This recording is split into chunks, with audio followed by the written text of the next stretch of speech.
From giving a number of these talks, I found that it makes sense to start out with a very quick snapshot of who Special Operations Forces are, because again, I don't think there's very good knowledge in the general public.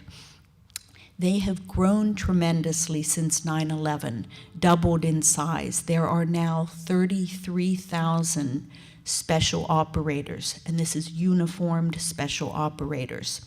You may read in the some news accounts, they will cite 66,000. That's personnel assigned to Special Operations Command, the 4-star command, and it includes civilian personnel and conventional military. So the actual badged special operators, 33,000. And their op tempo has also grown enormously. It's almost tripled in the last decade, so in terms of the number of deployments as well as the length of their missions. They have a very wide range of capabilities. I won't go into great detail on that now, but it is important to note that they come from all services. Of the 33,000, fully half of them are from the Army, and that includes the largest subset is the Army Green Berets. But it also includes psychological operations, civil affairs, Army aviators, and they are the ones that fly the helicopters, and the Rangers. And of course, Rangers are very famous, but they're a very small component. 3,400 is the size of the Ranger Regiment.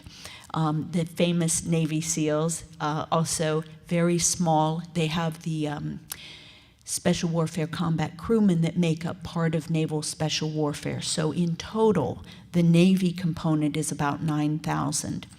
And then the newest component in Special Operations Command is MARSOC, the Marine Special Operations Command, which has taken on a wide array of missions since it became part of Special Ops Command in 2006. We can talk more about the different subsets and what they do, but overall, their level of, not just their size, their level of sophistication has really increased greatly, in part because they have now had a rank structure grow up. They have 70 flag and general officers now.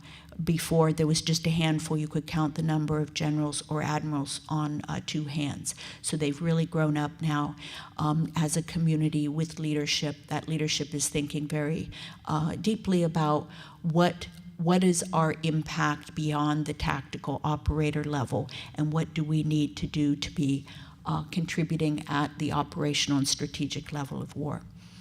My visit to Monterey, I was blown away by the social network analysis and the sophistication of what they're doing. It's really, again, high social science, that people are applying new tools and new methods to really, it's a figuring out what are the drivers in this conflict, who's related to whom, and it's not just enemy networks, it's understanding the friendly networks, the population, and who has the clout, so that they can go and try to reach out to those individuals and work through them really, it's conflict resolution. I mean, it may be strange for those of you who think the military's job is to go out and kill people, but they're actually out there to try to find solutions too.